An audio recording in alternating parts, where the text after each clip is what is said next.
भारत की पवित्र भूमि पर अनेक ऐसे मंदिर हैं जो न केवल स्थापत्य की दृष्टि से अद्भुत हैं, बल्कि जिनसे गहरी धार्मिक और आध्यात्मिक कथाएं भी जुड़ी हुई हैं। उड़ीसा राज्य के पुरी जिले में स्थित कोणार्क सूर्य मंदिर ऐसा ही एक महान तीर्थ है। ये मंदिर सूर्य देव को समर्पित है और इसे भारतीय संस्कृति, धर्म और विज्ञान का अनुपम संगम माना जाता है। कोणार्क नाम का अर्थ। कोणार्क शब्द दो शब्दों से मिलकर बना है। कोण अर्थात कोना और अर्क अर्थात सूर्य, अर्थात ऐसा स्थान जहां सूर्य की किरणें एक विशेष कोण पर पड़ती हैं। ये नाम ही इस मंदिर के वैज्ञानिक और आध्यात्मिक महत्व को दर्शाता है। सांबा और सूर्य देव की कथा। कोणार्क मंदिर से जुड़ी सबसे प्रसिद्ध धर्म कथा भगवान श्री कृष्ण के पुत्र सांबा से संबंधित है। कहा जाता है कि सांबा अपने रूप और सौंदर्य पर अत्यधिक गर्व करता था। एक बार उसने ऋषि दुर्वासा और अन्य महर्षियों का उपहास किया। इससे क्रोधित होकर ऋषियों ने उसे कुष्ठ रोग का श्राप दे दिया।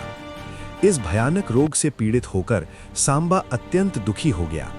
उसने अपने पिता श्री कृष्ण से क्षमा याचना की। श्री कृष्ण ने उसे सलाह दी कि वो सूर्य देव की तपस्या करे, क्योंकि सूर्य देव रोगों के नाशक और जीवन के दाता हैं। सांबा की कठोर तपस्या। सांबा ने समुद्र तट के पास चंद्रभागा नदी के किनारे 12 वर्षों तक कठोर तपस्या की। वो प्रतिदिन सूर्य उदय से पहले स्नान करता और सूर्य देव की आराधना करता। उसकी तपस्या से प्रसन्न होकर सूर्य देव प्रकट हुए और उसे कुष्ठ रोग से मुक्त कर दिया। रोग मुक्त होने के बाद सांबा ने सूर्य देव के सम्मान में एक भव्य मंदिर बनवाने का संकल्प लिया।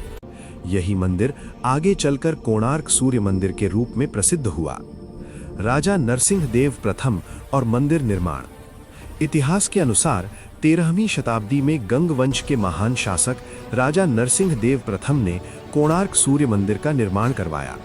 ये मंदिर केवल धार्मिक आस्था का प्रतीक नहीं था, बल्कि विदेशी आक्रमणकारियों को भारत की शक्ति और समृद्धि दिखाने का माध्यम भी था। मंदिर का निर्माण लगभग 1200 शिल्पकारों द्वारा किया गया और इसे पूर्ण होने में करीब 12 वर्ष लगे। कहा जाता है कि मंदिर के निर्माण में चुंबकीय पत्थरों का प्रयोग किया गया था, जिससे इसकी चोटी हवा में स्थिर प्रतीत होती थी। सूर्य रथ का अद्भुत स्वरूप। कोणार्क मंदिर को सूर्य देव के रथ के रूप में बनाया गया है। ये रथ 12 विशाल पहियों से युक्त है, जो वर्ष के 12 महीनों का प्रतीक हैं। 7 घोड़े जो सप्ताह के 7 दिनों और सूर्य की 7 किरणों को दर्शाते हैं। प्रत्येक पहिया एक सूर्य घड़ी की तरह कार्य करता है, जिससे समय की गणना की जा सकती है। ये दर्शाता है कि हमारे पूर्वज विज्ञान में कितने उन्नत थे। धर्म और जीवन का संदेश। कोणार्क मंदिर केवल पत्थरों की संरचना नहीं है, बल्कि ये जीवन का दर्शन सिखाता है। मंदिर की दीवारों पर उत्कीर्ण मूर्तियां धर्म, कर्म, भक्ति, प्रेम, संयम और मोक्ष का संदेश देती हैं। ये मूर्तियां बताती हैं कि मानव जीवन केवल तपस्या तक सीमित नहीं है, बल्कि संतुलन ही सच्चा धर्म है। धर्मपद की बलिदान कथा। कोणार्क मंदिर से जुड़ी एक और मार्मिक कथा धर्मपद नामक बालक से है। कहा जाता है कि मंदिर का मुख्य शिखर बनाते समय शिल्पकार असफल हो रहे थे। राजा ने आदेश दिया कि यदि कार्य पूरा न हुआ तो सभी को दंड दिया जाएगा। शिल्पकारों के प्रधान का 12 वर्षीय पुत्र धर्मपद वहां पहुंचा।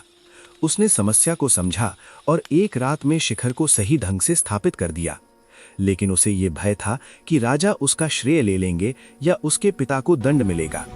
इसलिए मंदिर की पूर्णता सुनिश्चित करने के बाद धर्मपद ने समुद्र में कूदकर अपने प्राण त्याग दिए।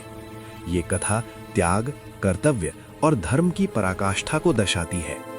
आज का कोणार्क। आज कोणार्क सूर्य मंदिर यूनेस्को विश्व धरोहर स्थल है। यद्यपि इसका मुख्य शिखर अब नहीं है, फिर भी इसका वैभव और आध्यात्मिक शक्ति आज भी लोगों को आकर्षित करती है। यहाँ प्रतिवर्ष सूर्य पूजा, नृत्य महोत्सव और धार्मिक अनुष्ठान आयोजित होते हैं। उपसंहार। कोणार्क सूर्य मंदिर भारतीय धर्म, संस्कृति, विज्ञान और बलिदान की जीवंत कहानी है। ये हमें सिखाता है कि अहंकार का अंत पश्चाताप में होता है, तपस्या से मोक्ष मिलता है और धर्म के मार्ग पर चलकर ही जीवन सार्थक होता है। कोणार्क केवल एक मंदिर नहीं, बल्कि सनातन धर्म की सूर्य किरण है जो युगों से मानवता को प्रकाश देती आ रही है। अगर आप चाहें तो मैं इसे स्कूल प्रोजेक्ट स्टाइल, सरल भाषा या कक्षा 6 से 10 के अनुसार भी लिख सकता हूं।